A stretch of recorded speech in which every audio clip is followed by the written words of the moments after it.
கர்த்தருடைய நாம் இப்பொழுதாக நாம் எசாயா தீர்க்கதரிசனுடைய புஸ்தகம் 66வது அதிகாரம் 2வது வசனத்தையும் 5வது வசனத்தையும் நாம் வாசிப்போம். என்னுடைய கரம் இவைகளையெல்லாம் சிருஷ்டத்தினால் இவைகளெல்லாம் உண்டாயின என்று கர்த்தர் சொல்லுகிறார். ஆனாலும் சிறுமைப்பட்டு ஆவியில் நொறுங்குண்டு என் வசனத்துக்கு நடுங்குகிறவனையே நோக்கி பார்ப்பேன். கர்த்தருடைய வசனத்துக்கு நடுங்குகிறவர்களே, அவருடைய வார்த்தையை கேளுங்கள். இங்கே 2 இடத்துல என்ன வாசிக்கிறோம்னா, என் வார்த்தைக்கு நடுங்குகிறவர்களையே நோக்கி பார்ப்பேன், ஆவியில் நொறுங்குண்டு. To him who is humble and contrite of spirit, தாழ்மையுள்ளவர்கள் ஆவியில் நொறுங்குண்டு. ஆவியில் நொறுங்குண்டு அப்படிங்கிற வார்த்தை, இந்த தேவனுடைய வார்த்தை ஒவ்வொன்றையும் ஆண்டவர் சொல்கிறாரு, அதாவது ஒரு எழுத்தாயிலும் எழுத்தின் உறுப்பாயிலும் ஒழிந்து போதில்லைங்கிறாரு. அப்படின்னா என்ன அர்த்தம் அப்படின்னா, தேவன் தன்னுடைய வார்த்தைக்கு அவ்வளோ முக்கியத்துவம் கொடுக்குறார். அநேகம் பேர் நாம் சில நேரம் பேசிட்டு அந்த வார்த்தையை நம்மளே மதிக்காமல் போகிறது உண்டு. நம்ம ஒரு வார்த்தையை சொல்கிறோம், ஒரு வாக்குறுதியை கொடுக்குறோம், ஒரு டயத்தை சொல்கிறோம், ஒரு காரியத்தை செய்கிறோம்னு சொல்கிறோம். அப்படியே செய்யாமல் விட்டோம்னா நாமளே நம்முடைய வார்த்தையை நம்ம மதிக்கிறது. ஆனால் அப்படி கிடையாது. ஆண்டவர் அவர் வார்த்தையில் உண்மை உள்ளவர். அவர் என்ன சொல்கிறாரோ அதை அப்படியே செய்வார். இப்போ இங்கே என்ன வாசிக்கிறோம் அப்படின்னா, ஆவியில் நொறுங்குண்டு. அந்த வார்த்தையை நல்லா கவனிக்கணும். ஒரு எழுத்தில் ஒரு எழுத்தாயிலும் எழுத்தின் உறுப்பாயிலும் மறைவில்லை அப்படின்னா, ஆவியில் நொறுங்குண்டுன்னு என்ன அர்த்தம்? ஆத்மாவில் நொறுங்குண்டவர்களை நான் நிறைய பார்த்துருக்கேன். அதில் விசேஷமாக சகோதரிகள் ஜெபம் பண்ணும்போதெல்லாம் ஒரு சிலர் அப்படியே அழுது உடைஞ்சு ஜெபம் பண்ணுவாங்க. அப்படியே நொறுங்குண்ட ஆவி போல் நமக்கு தெரியும். அது ஆவியில் நொறுங்கிறது இல்லை, ஆத்மாவில் நொறுங்கிறது. எமோஷன், உணர்ச்சி, இது ரெண்டுக்கும் நம்ம நல்ல வித்தியாசத்தை பார்க்கணும். ஆவியில் நொறுங்குண்டுங்கிறது நம்மளுடைய மனசாட்சியில் நொறுங்குண்ட ஒரு நிலைமை, ஸ்பிரிட்.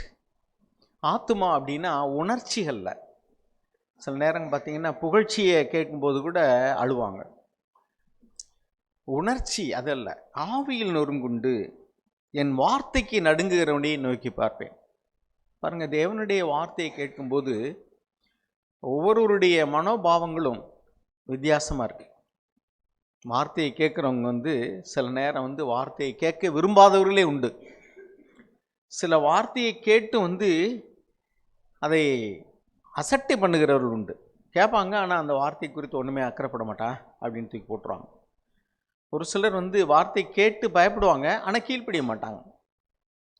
இப்படி ஒவ்வொரு தரப்பினருடைய சுவாபமும் அல்லது மனோபாவமும் வித்தியாசமாக இருக்கிறது. நாம் எப்படி இருக்கிறோம் அப்படிங்கிறது தான் நம்ம யோசிக்கணும். தேவனுடைய வார்த்தையை கேட்கறதுனால நல்லது தான், ஆனால் கீழ்ப்படியாமல் கேட்கறதுனால என்ன பிரயோஜனம்?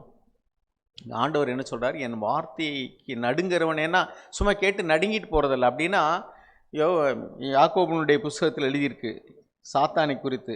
அவன் தேவனுடைய வார்த்தையை கேட்டு அந்த தண்டனை அடைவோம் என்று அவன் பயப்படுகிறான், பயந்து நடுங்குகிறான் எழுதியிருக்கு. பிசாசுகளும் வார்த்தையை கேட்டு 2:19 நினைக்கிறேன், வாசிங்க. யாக்கோபு 2:19 பின்பக்கம் என்ன எழுதியிருக்கு அப்படின்னா, பிசாசுகளும் நடுங்குகின்றன, ஆனால் என்ன செய்யறதில்ல? கீழ்ப்படுகிறதில்ல. அப்போ வார்த்தையை கேட்டு கீழ்ப்படியாமல் இருக்கிறவங்க ஒரு பக்கம், வார்த்தையை கேட்கவே விரும்பாதவர்கள் ஒரு பக்கம். பாருங்க, நம்ம பார்வோனை குறித்து வாசிக்கிறோம். யாத்திராமம் 5வது அதிகாரம் 2வது வசனம் வாசிங்க. யாத்திராமம் 5:2. அதற்கு பார்வோன், நான் இஸ்ரவேலை போகவிட கர்த்தரின் வார்த்தையை கேட்கிறதற்கு அவர் யார்? நான் கர்த்தரை அறியேன், நான் இஸ்ரவேலை போக விடுவதில்லை என்றான். மோசே சொல்றார், தேவன் இப்படி சொல்றாரு. அதுக்கு முந்தின வசனத்தில் வாசிக்கிறோம், Moses and Aaron game and set to parvo, thus says the Lord, the God of Israel, let my people go. என்னுடைய ஜனங்கள் போகட்டும் அப்படிங்கிறார். பார்வோன் என்ன சொல்கிறாரு? who is the Lord that I should obey? யார் அந்த கர்த்தர், நான் எதுக்கு அவருக்கு ஒபே பண்ணணும்? அவருடைய வார்த்தைக்கு அவ்வளவு கேட்கவே விரும்பலை. யார் அவர் சொல்கிறத நான் எது கேட்கணும்? சாத்தானை குறித்து என்ன வாசிக்கிறோம்? அவன் கேட்டான், பயந்து நடுங்கினான். ஆனாலும் அது தண்டனைக்கு பயப்படக்கூடிய பயம்தான், அவன் கீழ்ப்படியக்கூடிய மனது கிடையாது. சாக் ரீசெண்டாக தேவ பயத்தை குறித்து ஒரு விளக்கம் சொல்லுவார். தேவன் நம்மளை அடிச்சு விடுவார், தண்டிச்சு விடுவார்னு பயப்படுற பயம் அல்ல. நாம தேவனுடைய மனதை துக்கப்படுத்தி விடுவோமா, weather we will hurt his heart. அதுதான் மெய்யான தெய்வ பயம். அதுதான் ரெஃபரன்சியல் ஃபியருங்கிறது, தேவனுக்கு பயப்படக்கூடிய ஒரு பயம்ங்கிறது. அதுதான் அருமையானவர்களே. நான் இப்போ பார்வோனை குறித்து வாசித்தேன், சாத்தானை குறித்து சொன்னேன். அவங்களும் அந்த தேவனுடைய வார்த்தை கேட்கும்போது ஒவ்வொருத்தருடையும் ஒரு விதமான மனோபாவங்கள், அபிப்பிராயங்கள் இருக்குது. இன்னொரு மனுஷனை குறித்து வாசிக்கிறேன் பாருங்க. ஜெகோயாக்கீம்னு ஒரு மன்னன். அது எரேமியா 36 வாசிக்கிறோம். எரேமியா 36 23 24 வாசிங்க. யெகூதி 3-4 பத்திகளை வாசித்த பின்பு ராஜா ஒரு சூரி கத்தியினால் அதை அறுத்து சுருள் அனைத்தும் கணப்பிலுள்ள அக்கினியிலே வெந்து போகும்படி கணப்பிலிருந்த அக்கினியில் எரிந்து போட்டான். ராஜாவாயினும் அந்த வார்த்தைகளை எல்லாம் கேட்ட அவனுடைய சகல ஊழியக்காரராயினும் பயப்படவும் இல்லை, தங்கள் வஸ்திரங்களை கிழித்து கொள்ளவும் இல்லை. 25 எல்நாத்தானும் தெலாயாவும் கெமரியாவுமோ அந்த சுருளை சுட்டரிக்க வேண்டாம் என்று ராஜாவினிடத்தில் விண்ணப்பம் பண்ணினார்கள். ஆனாலும் அவர்களுக்கு அவன் செவி கொடாமல். பார்த்தீங்களா, சூரிய கத்தினால் கிழிச்சு தூக்கி போட்டான். போயா என்ன அப்படின்னு. இன்றைக்கி ஆண்டவருடைய வார்த்தையை அல்லது வேதாகமத்தை வாங்கி கிழிச்சு போடுறவங்களாம் இருக்கிறாங்க. நாம் நிச்சயமாக அந்த ரகத்தில் இருக்க மாட்டோம்னு நினைக்கிறேன். ஆனால் அவனுக்கு என்ன நடந்தது தெரியுமா? 2 நாளாகமம் 36:5-6. யோயாக்கீம் ராஜாவாகிற போது 25 வயதாயிருந்து 11 வருஷம் எருசலேமில் அரசாண்டு தன் தேவனாகிய கர்த்தருடைய பார்வைக்கு பொல்லாப்பானதை செய்தான். அவனுக்கு விரோதமாக பாபிலோன் ராஜாவாகிய நேபுகாத் நேச்சார் வந்து அவனை பாபிலோனுக்கு கொண்டு போக 2 வெண்கலச் சங்கிலியால் அவனை கட்டினான். வெங்கல சங்கினால் கட்டி பாபிலோனுக்கு கொண்டு போயிட்டான். இதுதான் அவனுக்கு நேர்ந்தது. எந்த கையினால் அறுத்தானோ அந்த கைக்கு விலங்கு போட்டு இழுத்துட்டு போனான். எனவே தேவன் தன்னுடைய வார்த்தையை குறித்து அசட்டை பண்ணுகிறவர்களை அவர் சும்மா விடுவதில்லை. அவர் வார்த்தைக்கு நடுங்குகிறவனே நான் நோக்கி பார்க்கிறேன்னு சொல்கிறார். ஸோ அருமையானவர்களே, நம்ம வேதாகமத்தில் எல்லா விதத்துலேயும் நாம் மாதிரிகளை அதற்குரியதான காரியங்கள் நம்ம வாசிக்கிறோம். சில பேர் எப்படின்னா தேவனுடைய வார்த்தையை கேட்பாங்க, அறகுறை இருதயத்தோடு கேட்பாங்க, அறகுறையாக கீழ்ப்படிவாங்க. அதாவது கேட்டு கொஞ்சம் பாதி கீழ்ப்படுகிறது, பாதி கேட்காம ஆஃப் வாட்டட் ஒபீடியன்ஸ். நம்ம சாமுவேலுடைய புஸ்தகத்தில் வாசிக்கிறோம். 1 சாமுவேல் 15ஆம் அதிகாரம். அதில் 1வது வசனத்தில் நமக்கு தெரியும். அதாவது 1 சாமுவேல் 15 சாமுவேல் தீர்க்கதரிசி தேவனுடைய வார்த்தை என்ன அப்படின்னு சொல்லுவார். அமலேக்கியர்களை குறித்து அந்த வார்த்தை என்ன அப்படின்ட்டு. 1 சாமுவேல் 15 1-2 வசனத்தை வாசிப்போம். பின்பு சாமுவேல் சவுலை நோக்கி, இஸ்ரவேலராகிய தம்முடைய ஜனங்கள் மேல் உம்மை ராஜாவாக அபிஷேகம் பண்ணுகிறதுக்கு கர்த்தர் என்னை அனுப்பினாரே, இப்போதும் கர்த்தருடைய வார்த்தைகளின் சத்தத்தை கேளும். சேனைகளின் கர்த்தர் சொல்லுகிறது என்னவென்றால், இஸ்ரவேலர் எகிப்திலிருந்து வந்தபோது அமலேக்கு அவர்களுக்கு வழிமறித்த செய்கையை மனதிலே வைத்திருக்கிறேன். இப்போதும் நீ போய் அமலேக்கை மடங்கடித்து அவனுக்கு உண்டான எல்லாவற்றையும் சங்கரித்து அவன் மேல் இரக்கம் வைக்காமல் புருஷரையும் ஸ்திரீகளையும் பிள்ளைகளையும் குழந்தைகளையும் மாடுகளையும் ஆடுகளையும் ஒட்டகங்களையும் கழுதைகளையும் கொன்றுபட கடவாய் என்கிறார் என்று வரிசையா லிஸ்ட் போட்டு எல்லாத்தையும் எவ்ரிதிங். இந்த கொரோனா பீரியட்லாம் அல்லது இந்த ரேபிஸ் நோய், வெறிநாய் கடிக்கு உள்ளவங்களை இறந்து போகிறவங்களெல்லாம் தொடைய விட மாட்டாங்க, இந்த எச்சில் கூட பட விட மாட்டாங்க. அப்படியே கொண்டு போய் அவங்கள ஃபுல்லாக எரிச்சிருவாங்க. அல்லது கொரோனா சமயத்தில் இறந்தவங்களையெல்லாம் பார்த்துருக்கேன், உறவினர்களை கூட தொட விடலை. அப்படியே கொண்டு போய் அவங்க ஜேசிபி வச்சு தோண்டி ப்ளீச்சிங் பவுடர் போட்டு போச்சாங்க. ஏன்னா அந்த கிருமி அவ்வளோ சீரியஸ்னு. அதே மாதிரி தான் ஆவிக்குரிய வாழ்க்கையிலையும் இந்த மனிதர்களை தேவன் அவ்வளவாய் அரோசித்தார். அந்த கலகம் பண்ணக்கூடிய ஆவி, கீழ்ப்படியாத ஆவி. ஸோ தேவன் அவர்களை அழிக்க வேண்டும் என்று சொன்னார். ஆனால் இந்த ராஜா எல்லாத்தையும் கேட்டான். ஆனால் என்ன பண்ணான்னா 8-9 வசனத்தை வாசிங்க.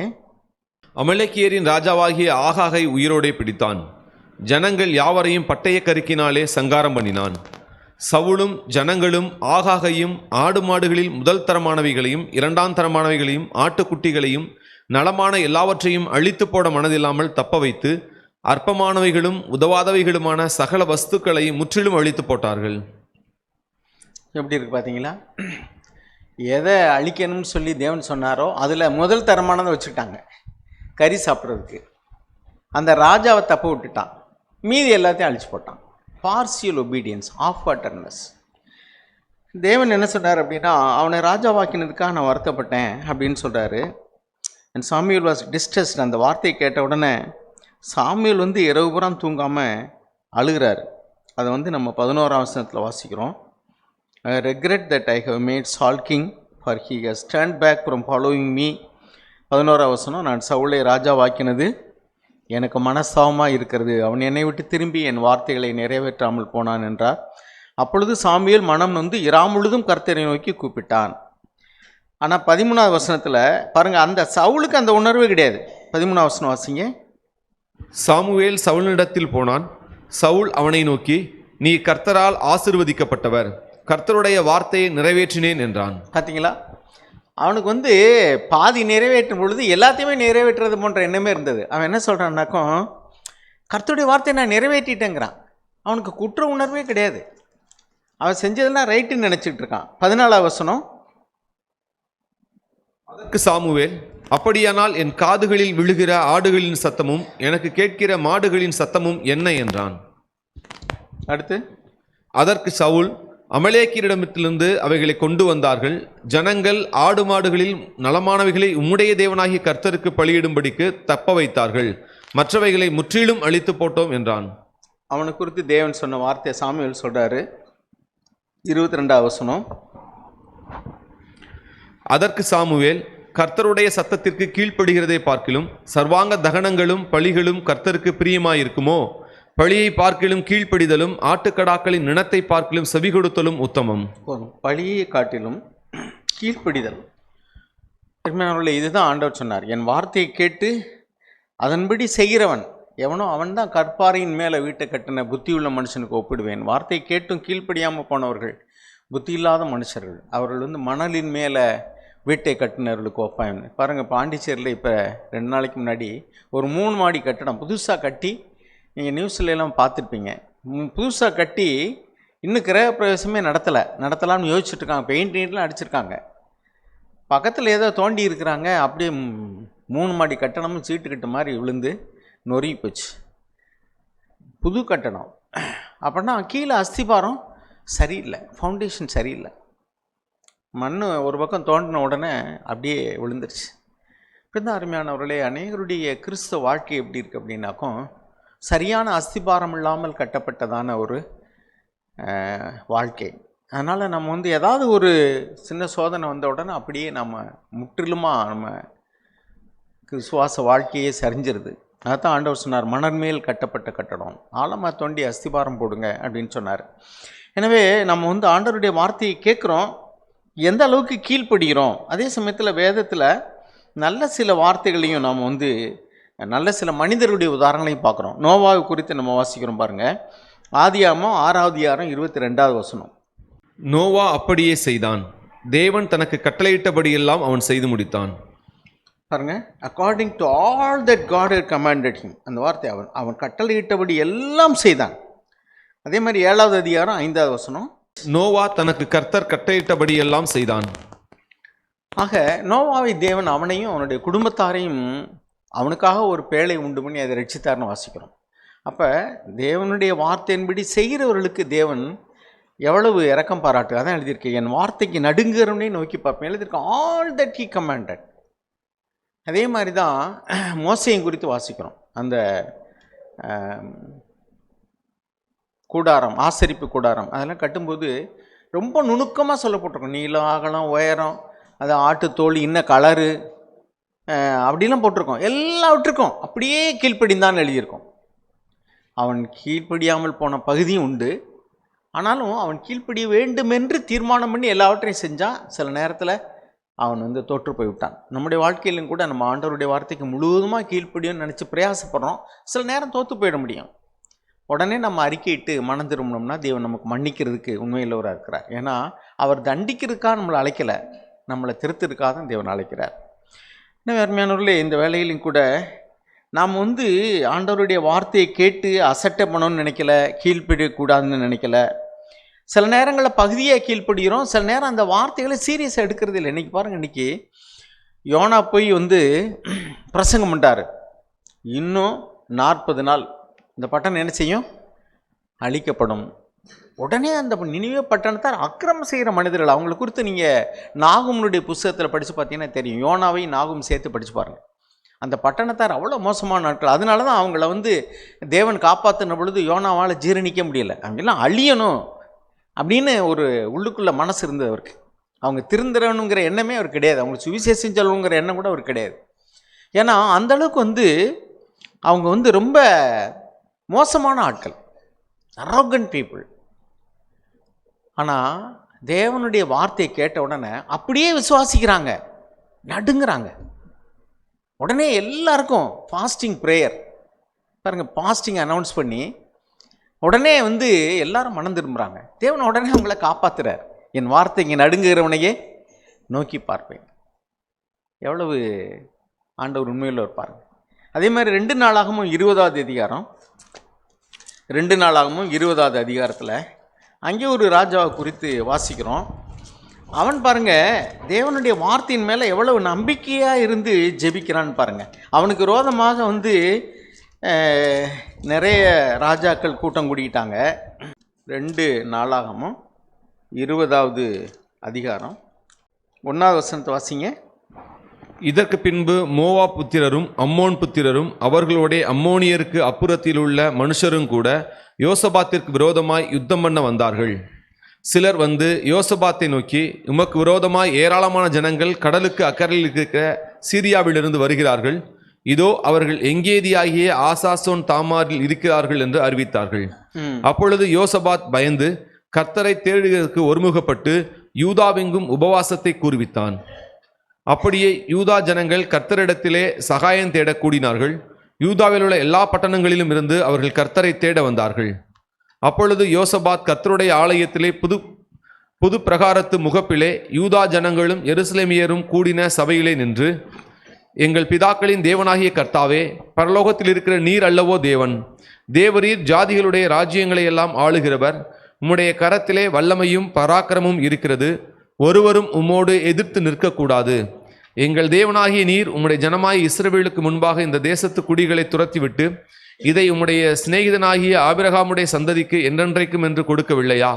ஆதலால் அவர்கள் இங்கே குடியிருந்து இதிலே உம்முடைய நாமத்திற்கு என்று ஒரு பரிசுத்த ஸ்தலத்தை கட்டினார்கள். எங்கள் மேல் பட்டயம், நியாய தண்டனை, கொள்ளை நோய், பஞ்சம் முதலான தீமைகள் வந்தால் அப்பொழுது உம்முடைய நாமம் இந்த ஆலயத்தை விளங்குகிறபடியால் நாங்கள் இந்த ஆலயத்திலும் உமது சந்நிதியிலும் வந்து நின்று எங்கள் இடுக்கணில் உம்மை நோக்கி கூப்பிடுகையில் தேவரீர் கேட்டு ரட்சிப்பீர் என்று சொல்லியிருக்கிறார்கள். பார்த்தீங்களா, நீங்கள் இப்படி சொல்லியிருக்கீங்க. எங்களுக்கு ஏதாவது இடுக்கண் வரும் பொழுது அது பட்டயமோ அல்லது பஞ்சமோ அல்லது கொள்ளை நோயோ அல்லது வேற எது வந்தாலும் இந்த ஆலயத்தில் வந்து நின்று நாங்கள் உங்களுடைய நோக்கி பார்க்கும் பொழுது cry to you in our distress, you will hear and deliver us ன்னு சொல்லியிருக்காங்க நீங்கள் சொன்னதாக. அப்போ அந்த வார்த்தையை அவர் அவ்வளோ தூரம் பற்றி பிடிச்சிக்கிட்டு வாக்குத்தத்தை கேட்குறாரு. இப்பொழுதும் விஆர் 12வது வசனம் வாசிங்க. எங்கள் தேவனே, அவர்களை நீர் நியாயம் தீர்க்க மாட்டீரோ? எங்களுக்கு விரோதமாக வந்த இந்த ஏராளமான கூட்டத்திற்கு முன்பாக நிற்க எங்களுக்கு பலன் இல்லை. பாருங்க, 2 காரியத்தை சொல்றார். ஒன்று என்ன சொல்றாருன்னா, they are mighty people. பாருங்க, சில நேரங்களில் நம்ம சில பிரச்சனைகளை சந்திக்கிறோம். பலத்த ஜாதியான ஜனங்கள் அல்லது திரள் கூட்டத்தாரான ஜனங்கள் அல்லது அதிகாரத்தில் இருக்கிறவங்க, அவங்கள நம்மளால் எதிர்கொள்ள முடியாது. சில பிரச்சனைகள் அவங்க மூலமாக நமக்கு வருது. அப்போ இந்த மனுஷனை போல் ஆவியில் நொறுங்குண்டு, ஆண்டவரே, we are powerless before this great multitude of people, இந்த திரளான ஜனங்கள் முன்பாக அல்லது இந்த அதிகாரம் உள்ள அல்லது இந்த ஜனக்கூட்டத்தார் முன்பாக அல்லது பலசாலிகளுக்கு முன்பாக நாங்கள் ஒன்றும் செய்ய முடியாது. சில இடங்களில் பார்த்தீங்கன்னா நிர்வாகத்தில் இருக்கிறவங்களே, காவல்துறையில் இருக்கிறவங்க, நீதித்துறையில் இருக்கிறவங்க, அதிகாரத்தில் இருக்கிறவங்க, அவங்க கூட அவர்கள் அதிகாரம் இருக்கிறபடினால நமக்கு எதிராக வர முடியும். அப்பொழுதெல்லாம் நம்ம என்ன செய்ய முடியும்? ஆண்டவரே, இவங்களுக்கு எதிர்கொள்ள எங்களுக்கு எந்த திராணி இல்லை, பலன் இல்லை. ஆனபடினால யூ ஆர் ஆல்மைட்டி காட். அதுக்கு அடுத்து என்ன இருக்கு பாருங்க. இப்போ என்ன செய்யறதுன்னு எங்களுக்கு தெரியல. Not do we know what to do. நாங்கள் செய்ய வேண்டியது இன்னதென்றும் எங்களுக்கு தெரியவில்லை. சாக் கூட கொஞ்ச நாளைக்கு முன்னாடி ஒரு இதில் ஷேர் பண்ணும்போது சொன்னார், they are mighty, we are powerless, we have no wisdom. நாங்கள் என்ன செய்யணும்னு எங்களுக்கு ஞானமும் இல்லை, என்ன செய்யணும்னு எங்களுக்கு தெரியல. ஆனால் ஒரு வார்த்தை அதுக்கு அடுத்து பாருங்கள் என்ன இருக்கு, but our eyes are on you, எங்கள் கண்கள் உமையே நோக்கி கொண்டிருக்கிறது என்றான். இதுதான் ஆவியில் விசுவாசத்தோடு கூட, தேவனே எங்களால் முடியாது, ஆனால் எங்கள் கண்கள் உம்மை நோக்கி கொண்டிருக்கிறது, நீங்கள் எங்களை விடுதலையாக்க வல்லவர். நீங்கள் இப்படி சொன்னீங்கல்ல, அப்போ அந்த வார்த்தையில் எவ்வளவு நம்பிக்கையோடு கூட அவர் ஜெபிக்கிறார்னு பாருங்கள். அந்த ஜெபத்தை தேவன் கேட்கிறார். அவர் சொல்கிறாரு, அதுக்கு அடுத்து அந்த வசனத்துக்கு என்ன சொல்கிறாருன்னு பார்த்தீங்கன்னா 15வது வசனத்தினுடைய பின்பகுதியில் வாசிங்க. நீங்கள் அந்த ஏராளமான கூட்டத்திற்கு பயப்படாமலும் கலங்காமலும் இருங்கள் என்று கர்த்தர் உங்களுக்கு சொல்லுகிறார். இந்த யுத்தம் உங்களுடையதல்ல, தேவனுடையது. பார்த்தீங்களா எவ்வளோ பெரிய காரியம். அதுக்கு அடுத்து என்ன பார்த்தீங்கன்னா, அவங்க ஒரு யுத்தமுமே செய்யலை, எல்லாமே ஒருத்தர் வெட்டிக்கிட்டு பிரேதங்களாக கிடக்குன்னு பின்னாடி எழுதியிருக்கோம். 24வது வசனம் வாசிங்க. அவங்க அங்கே போகிறாங்க. 24வது வசனம். யூதா மனுஷர் வனாந்தரத்தில் உள்ள சாம கூட்டண்டையிலே வந்து அந்த ஏராளமான கூட்டம் இருக்கும் திக்கை நோக்குகிற போது இதோ அவர்கள் தரையிலே விழுந்து கிடக்கிற பிரேதங்களாக கண்டார்கள், ஒருவரும் தப்பவில்லை. அருமையானவர்களே, தேவன் ஒரு விசுவாசத்தோடு, தேவனுக்கு பயப்படக்கூடிய பயத்தோடு, ஆவியில் அவருடைய வார்த்தைக்கு நடுங்குகிறவர்கள், அவர்களுக்கு தேவன் அப்படியே தேவனுக்கு நடுங்குனா தேவனுக்கு கீழ்ப்படிவாங்க. தேவனை மதிக்காதவங்க தேவனுடைய வார்த்தையை மதிக்க மாட்டாங்க. ஆனால் தேவனுக்கு பயந்து தேவனுடைய வார்த்தைக்கு கீழ்ப்படியாமல் இருக்கிற சாத்தானை போலும் அல்ல, அரைகுறையாக கேட்டு பாதியை செஞ்சு பாதி கீழ்ப்படியாமல் போல உள்ள சவுளை போலும் அல்ல, அல்லது அவனுடைய வார்த்தையை பட்டயத்தாலே கீரி நெருப்பில் போட்ட ஜெகோயாக்கியம் போல, யோயாக்கியமா அவனை போலும் அல்ல, பார்வோனை போல கர்த்தர் யார், அவர் சொல்கிறது நான் இது கேட்கணும் அப்படியும் கிடையாது. ஆனால் நம்முடைய நிலைமை எப்படி இருக்குன்னு கொஞ்சம் யோசிச்சு பாருங்கள். நம்ம ஆண்டவருடைய வார்த்தையை கேட்டுட்டு, கொஞ்சமாக கேட்டுட்டு அதுக்கு கீழ்ப்படியாமல் இருக்கிறவங்க அல்லது அறவுரையாக கீழ்ப்படுகிறவங்க. இன்றைக்கி பாருங்கள், ஆண்டவருடைய வார்த்தை, அவருடைய வருகையை பற்றி நிறையா இருக்குது, நியாய தீர்ப்பை குறித்து நிறைய வார்த்தைகள் இருக்குது, பாவத்தை குறித்து எச்சரிக்கிற வார்த்தைகள் இருக்குது. சில பேர்கிட்ட கேட்டிங்கன்னா அதெல்லாம் கேட்குறாங்க, அது குறித்து கொஞ்சம் கூட பயப்படுறதே இல்லை. ஆனால் ஆண்டவர் என்ன சொல்ற, என் வார்த்தைக்கு நடுங்குகிறவனையே நோக்கி பார்ப்பேன். யோசேப்பினுடைய காரியத்தில் போதனையாக எழுதப்பட்ட நியாயப்பிரமாணம் கிடையாது, ஆனால் அவர்கிட்ட தனிப்பட்ட விதத்தில் அவருடைய இருதயத்தில் தேவன் பேசியிருக்கிறார். அதனால் சொல்கிறார், தேவனுக்கு விரோதமாக நான் பாவம் செய்வது எப்படி. பாருங்கள், நமக்குள்ள சில நேரங்களில் எழுதப்பட்ட வார்த்தை கூட எந்த வசனத்தில் என்ன இருக்குன்னு தெரியாமல் இருக்கலாம், ஆனால் ஆவியானவர் நம்முடைய உள்ளத்தில் பேசுவார், இது தவறு, இதை செய்யாத மகனேன்னு சொல்லிட்டு. இன்னொரு யோசேப்பை குறித்து வாசிக்கிறோம் புதிய ஏற்பாட்டில். சொப்பனத்தில் பேசுகிறார், பிள்ளை தூக்கிட்டு இப்பயே நீ ஓடு அப்படின்னு. ராத்திரி நேரம், மத்திய சுவிசேஷம் 1ஆம் அதிகாரத்தில் நம்ம வாசிக்கிறோம், இரவு நேரத்தில் தூங்கிக்கிட்டுற யோசேப்புனுடைய கனவுல, அதுவும் ஒரு நிஜமாக தரிசனத்தில் சொல்லலை, நேரம் தேவதூதன் தோண்டி சொல்லலை, சொப்பனத்தில். பாருங்கள் எப்படிப்பட்ட தேவ மனிதர்கள் வாழ்ந்திருக்காங்க. நோவா குறித்து வாசிக்கிறோம், மோசையை குறித்து வாசிக்கிறோம், இங்கே யோசேப்பு குறித்து வாசிக்கிறோம். அவர்களுடைய தேவனுடைய வார்த்தைக்கு அவ்வளோ முக்கியத்துவம் கொடுத்தான். யார் மூலமாக கேட்டாலும் சரி, வார்த்தையாக வாசித்தாலும் சரி, அல்லது இருதயத்தில் பேசினாலும் சரி, யோசேப்புக்கு இருதயத்தில் தான் தேவன் பேசியிருக்க முடியும். தூதன் பழைய ஏற்பாட்டு யோசேப்பு சொல்கிறேன், ஆதியாகமம் 39, அவருக்கு நியாயப்பிரமாணமே கிடையாது, மோசே கிடையாது, சபை கிடையாது, புதிய ஏற்பாடும் கிடையாது, பழைய ஏற்பாடும் கிடையாது. அப்போ அவருடைய இருதயத்தில் தேவன் பேசியிருக்கிறார். அந்த வார்த்தைக்கு அவர் அவ்வளவு நடுங்குகிறார். தேவனுக்கு விரோதமாக நாம் பாவம் செய்வது எப்படி. ஆனால் ஒருவனிடத்தில் தேவனே பேசினார்னு தீர்க்கதரிசி மோசே சொல்கிறாரு, யார் அந்த கர்த்தர், அவருக்கு ஏன் நான் கீழ்ப்படியணும்.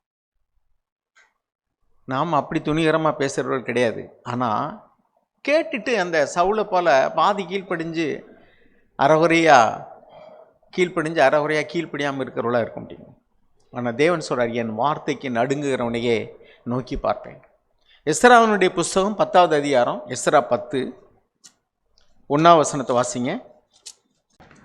எஸ்ரா இப்படி விண்ணப்பம் பண்ணி அறிக்கையிட்டு அழுது தேவனுடைய ஆலயத்துக்கு முன்பாக தாழ விழுந்து கிடக்கையில் இஸ்ரவேலில் புருஷரும் ஸ்திரீகளும் பிள்ளைகளுமான மகா பெரிய சபை அவனிடத்தில் வந்து கூடிற்று.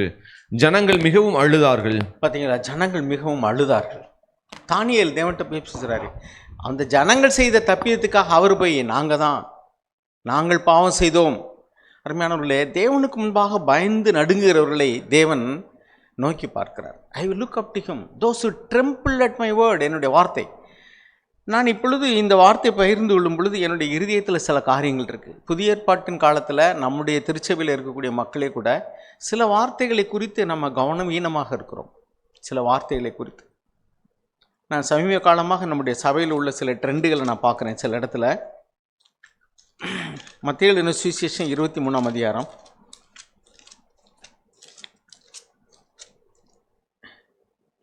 4 புத்தி சொல்ல வேண்டியது என் கடமைன்னு நான் நினைக்கிறேன். மத்திய எழுதின சுவிசேஷம் 23வது அதிகாரம் 8வது வசனத்திலிருந்து வாசிங்க.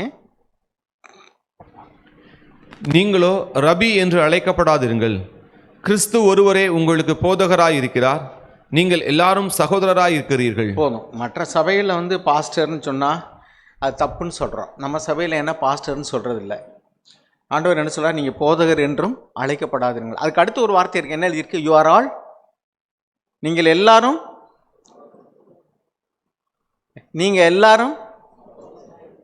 சகோதரர்களாக இருக்கிறீர்கள், சகோதரிகளாக இருக்கிறீர்கள். அப்படின்னா என்ன அர்த்தம்? அப்படின்னா we are all equally brothers. ஒரு மொழி உறுப்பில் அப்படி தான் போட்டிருக்கு. We are all equally brothers, சகோதரர்கள். நான் சில நேரங்களில் பார்க்குறேன், சின்ன பிள்ளையிலேருந்தே பழகுறாங்க. மாமாம்பாங்க, அங்கிள்பாங்க, அண்ணன்பாங்க, தம்பிம்பாங்க, தாத்தாம்பாங்க. அது ஒன்றும் தப்பு கிடையாது, நம்ம யதார்த்தமாக பேசிக்கிறோம். ஆனால் சபையில் சிஸ்டர் ஆனி பேசும்போது பார்த்துருக்கீங்களா? பிரதர் சாக்னு சொல்லுவார். அவருக்கு ஹஸ்பண்டா பிரதரா? தனிப்பட்ட விதத்தில் வந்து குடும்பத்தில் அவர் ஹஸ்பண்டு, ஆனால் சர்ச்சில் வரும்போது இஸ் எ பிரதர். ஏன்? வார்த்தையில் அப்படி சொல்லியிருக்கு. அதே மாதிரி தான் அருமையானவர்களே, நம்ம வந்து தனிப்பட்ட விதத்தில் வந்து தாத்தான்னு சொல்லலாம், மாமான்னு சொல்லலாம், அண்ணன் தம்பின்னு சொல்லலாம். ஆனால் சர்ச்சில் வரும்போது யார்? இங்கே நிற்கும்போது யூ ஆர் ஆல் பிரதர்ஸ், ஐ ஆம் பிரதர், யூ ஆர் சிஸ்டர். ஞானஸ்தானம் எடுத்த ஒவ்வொரு பிள்ளைகளும் பிரதர் சிஸ்டர். அதே மாதிரி தான் நம்ம பேசணும். நம்மளும் அவங்கள அப்படி தான் பார்க்கணும். You are all brothers and sisters. ஏன் அப்படி? அதுக்கு அடுத்த வசனத்தை வாசிங்க. பூமியிலே ஒருவனையும் உங்கள் பிதா என்று சொல்லாதிருங்கள். பிதான்னா நம்ம வந்து யாரையும் பிதான்னு கூப்பிட்றதில்ல. அதுக்கு இங்கிலீஷில் உள்ள வார்த்தை என்ன? ஃபாதர், அப்பா. நம்ம சபையில் தேவனை துதிக்கும் பொழுது அப்பா, பிதாவே அப்படின்னு நம்ம ஜெபம் பண்ணுறோம். தேவன் சொல்கிறார், இந்த வார்த்தையை நீ வேறு யாருக்கும் உபயோகிக்கக்கூடாது. அப்படின்னா என்ன அர்த்தம்? ஆவிக்குரிய அர்த்தத்தில் நம்ம வந்து நம்மளை பெற்ற தகப்பனை அப்பான்னு சொல்கிறோம். மாம்சத்தின்படி அவர் அப்பா. நம்ம எல்லாருக்கும் அவர் எப்படி தகப்பனாக இருக்கிறார்? ஆவியின்படி அப்பா. ஏன்னா அவருடைய ஆவியினால தான் நம்ம பிறந்திருக்கிறோம். யாருக்கு பிறந்தமோ அவரை தான் அப்பான்னு சொல்ல முடியும். நாம் வந்து அப்பா. அப்போ அவர் என்ன சொல்கிறாருன்னா, மண்ணுலகில் ஒருவரையும் தந்தை என்று சொல்லாதுங்கள். ஆர்சி பைபிளில் போட்டிருக்கோம். அவங்க என்ன அழைக்கிறாங்க? ஃபாதர், தந்தை, பங்கு தந்தை. ஆனால் நம்ம என்ன சொல்கிறோம்? ஸ்லோவாக நமக்குள்ளே அந்த கல்ச்சர் வந்துக்கிட்டு இருக்கு. எங்களை ஆவிக்குரிய தகப்பன்மார். அது கேட்கும்போது எனக்கு கஷ்டமாக இருக்குது. சில இடங்களில் அப்படி சொல்கிறத நான் கேட்டிருக்கேன். ஆவிக்குரிய தகப்பன்மார். பவுல் சொன்னார் ஒரே ஒரு வார்த்தை, உங்களுக்கு போதகர்கள் நிறையா இருக்கிறாங்க, தகப்பன்மார்கள் இல்லையேன்னு சொல்லிட்டு. அவர் வந்து அப்படி கூப்பிடணுங்கிற அர்த்தத்தில் சொல்லலை. தகப்பனை போன்ற நான் வந்து உங்களுக்காக பாடுபட்டேன், பிரயாசப்பட்டேன், கிறிஸ்துக்குள்ளே உங்களை நான் வந்து கேர் எடுத்து வளர்க்குறேன், அந்த அர்த்தத்தில் சொன்னார். தகப்பன்மார்கள் போல் அப்படின்னா போதிச்சுட்டு போகிறவன் இல்லை நான். மற்றவங்க நிறைய விசிட்டிங் ப்ரொஃபஸர்ஸ் மாதிரி வருவாங்க, அப்படியே போதிச்சுட்டு போவாங்கன்னா அப்படி இல்லை, நான் உங்களுக்கு தகப்பனை போல் இருக்கிறேன்னு சொன்னார். ஆனால் இன்றைக்கி அந்த வார்த்தையை பிடிச்சிட்டு நம்ம எப்படி பேசுகிறோம்னாக்கும் ஆவிக்குரிய தகப்பன். அது லேசுவாசை எப்போ சொல்லிக்கிட்டு இருந்து இப்போ அடிக்கடி சொல்ல ஆரம்பிச்சிட்டாங்க. எல்லா இடத்துலையும் சொல்ல ஆரம்பிச்சிட்டாங்க. என்னையவே சொல்லியிருக்கிறாங்க. ஆண்டவருடைய வார்த்தைக்கு நடுங்கணும். ஆண்டவருடைய வார்த்தை என்ன சொல்லியிருக்கு? உலகத்தில் நீங்கள் யாரும் என்ன செய்யக்கூடாது?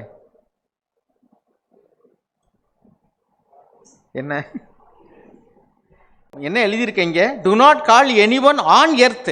பூமியில் ஒருவனை நீங்கள் அப்பான்னு கூப்பிடாம, பெத்த தகப்பனை அப்பான்னு கூப்பிடாம எப்படி கூப்பிடாம? அந்த அர்த்தத்தில் சொல்லாது. மாம்சத்தின்படி தகப்பன், மாம்சத்தின்படி பெற்றவங்கள மாம்சத்தின்படி அப்பான்னு சொல்லலாம். ஆனால் ஆவிக்குரிய தகப்பன் அப்படின்னு சொன்னால் என்ன அர்த்தம்? சபையில் ஜெபம் பண்ணும்போது ஆவிக்குரிய தகப்பன் பிதாவை சொல்கிறோம், வெளியில் போனவொன்னே கண்டவங்களையும் சொன்னோம்னா. நான் ஒரு காலத்தில் ஆச்சரியப்பட்டிருக்கேன். நான் வந்து கிராமத்தில் வளர்ந்தவன். இப்போ உள்ள கலாச்சாரம்லாம் எனக்கு வேடிக்கையாக இருக்கும். ஊர்களெல்லாம் வந்து புருஷன்மார்களை வந்து மனைவிமார்கள் எப்படி ஏங்கம்பாங்க, என்னங்கம்பாங்க, வாங்க போங்கன்னு கூப்பிடுவாங்க. சில எங்கள் அந்த பக்கம் நம்ம இதுலேயே அந்த அந்த இன்னொரு ஏரியாவில் போனோம்னா சரி ஐயான்னு கூப்பிடுவாங்க. நான் இங்கே பார்த்துருக்குறேன், ஒரு சில புதுசாக இப்போல்லாம் கல்யாணம் ஆனவங்களும் அப்பாம்பாங்க. எனக்கு முதல்ல அதெல்லாம் கேட்கும்போது சிரிப்பாக இருக்கும். மனைவிமார்களை அம்மான்னு சொல்லுவாங்க. ஏன்னா அம்மான்னு யாரை வேணாலும் சொல்லுவாங்க. காய்கறி விற்கிறவங்கள கூட போய் நம்ம அம்மான்னு சொல்லுவோம்.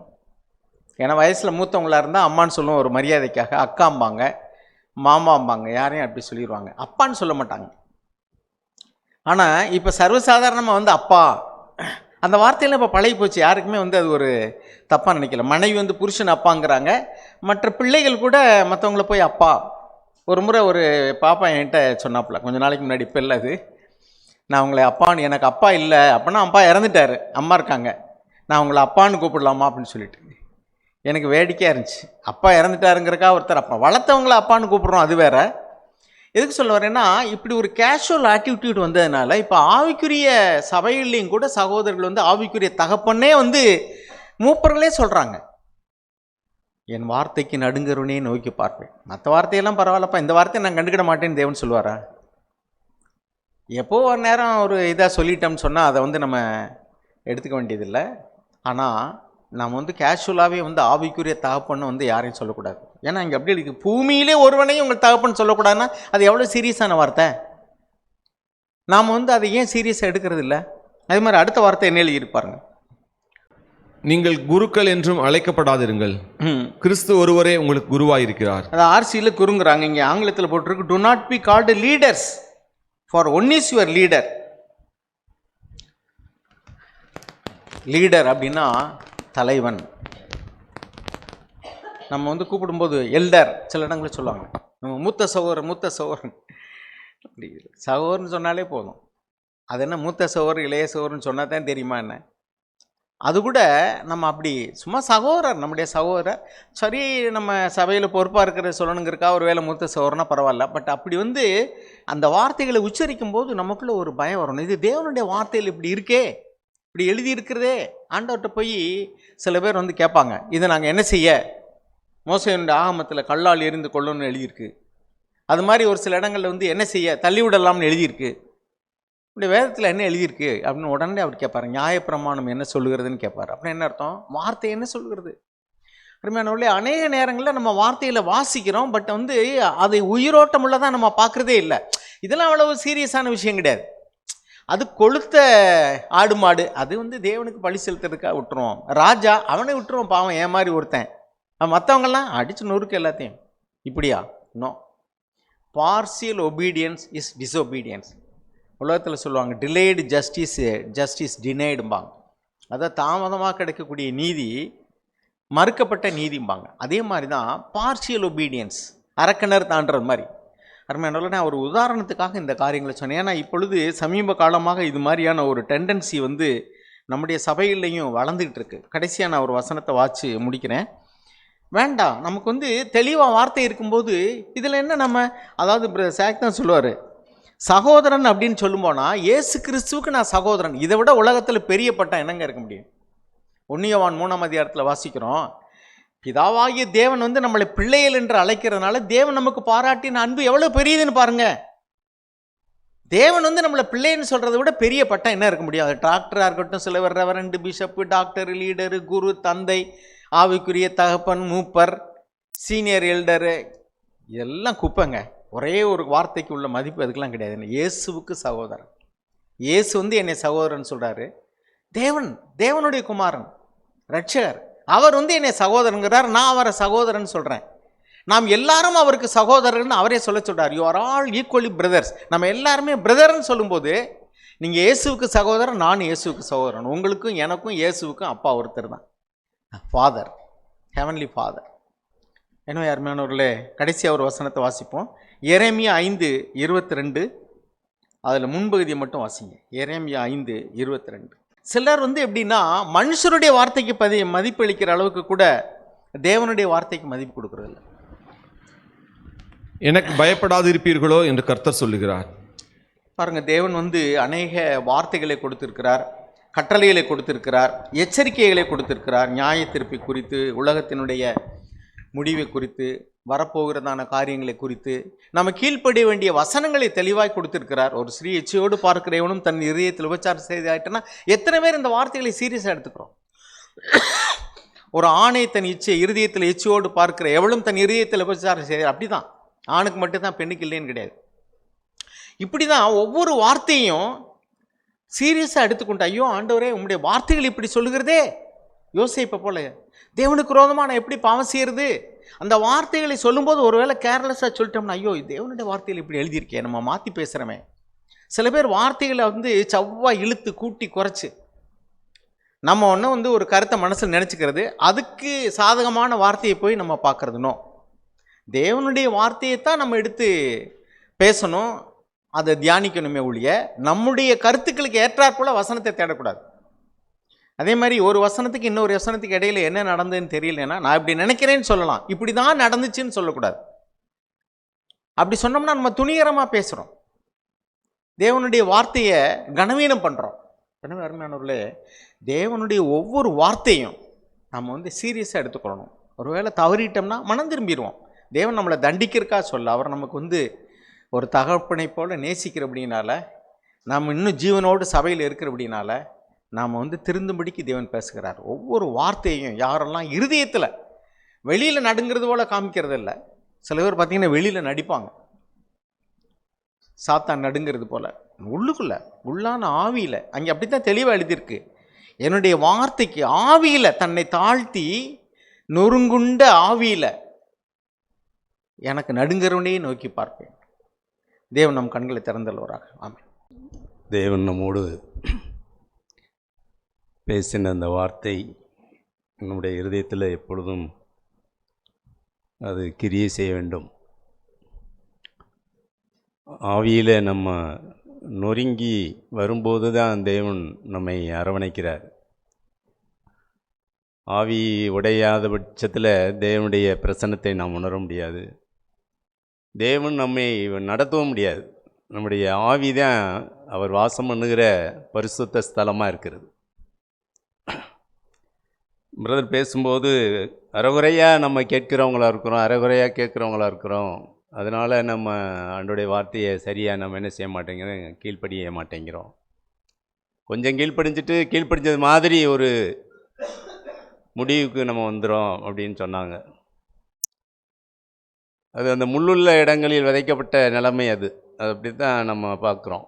அது கொஞ்ச காலம் அது வேர் விட்டு விசுவாசித்து, சோதனை காலங்கள் ஏதாவது ஒரு காரியம் வரையில் அப்படியே பின்வாங்கி போகிறார்கள். காரணம், தேவனுடைய வார்த்தை அந்த இருதயத்தில் இல்லாத பட்சத்தில், தேவனுடைய வார்த்தைக்கு முக்கியத்துவம் கொடுக்காம, தேவனுடைய வார்த்தையை கனம் பண்ணுங்கிற எண்ணம் இல்லாமல் நம்ம அப்படி அநேக நேரங்களில் அது அல்லல் தட்டிக்கிறோம்.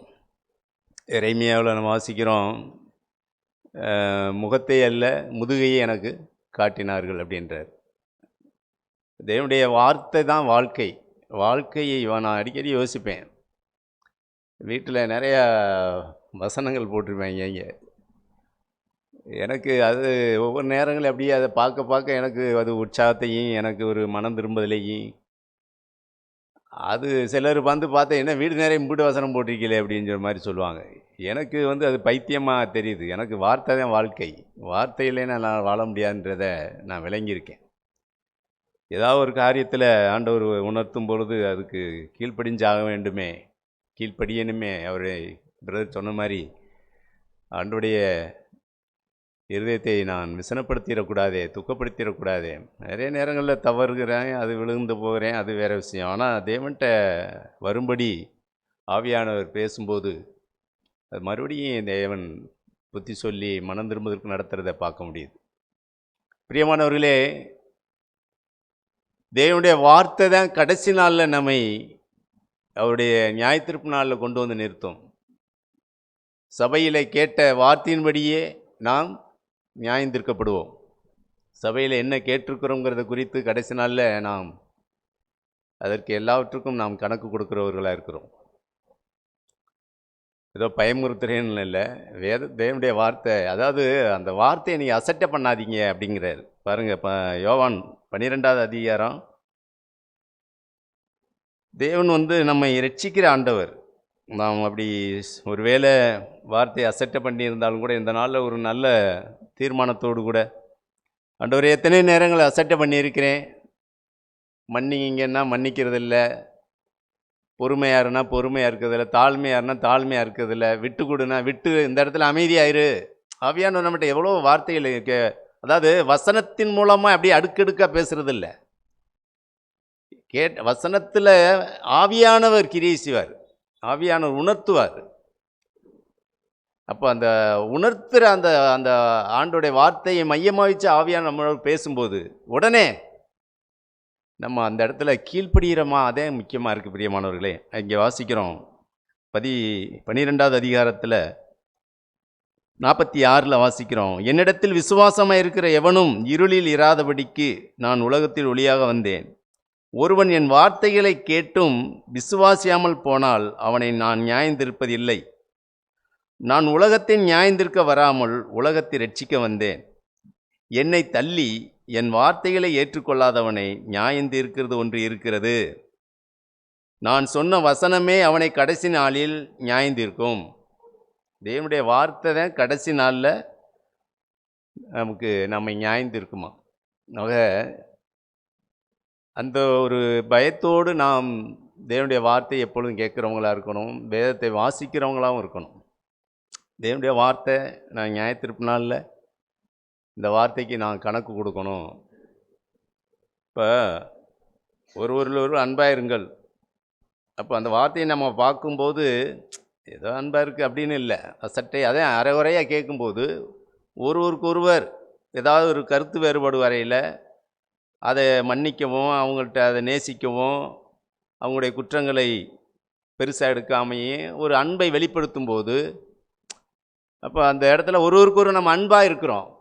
அவருடைய பலவீனத்தை தாங்கும்போது, அல்லது எனக்கு யாராவது புத்தி சொல்லும்போது, என்னை கடிந்து கொள்ளும்போது, அந்த இடத்துல எனக்கு நன்மைக்கு அப்படிங்கிற வார்த்தையை நான் ஏற்றுக்கொள்ளும் போதும், அப்போ நான் ஒருவருக்கு ஒரு அன்பாக, அப்போ அந்த வார்த்தையெல்லாம் மணி போன்ற வார்த்தைகள், அதெல்லாம் நம்ம இருதயத்தில் காத்து கொள்ளுகிறவர்களாய் நேசிக்கிறதில்ல.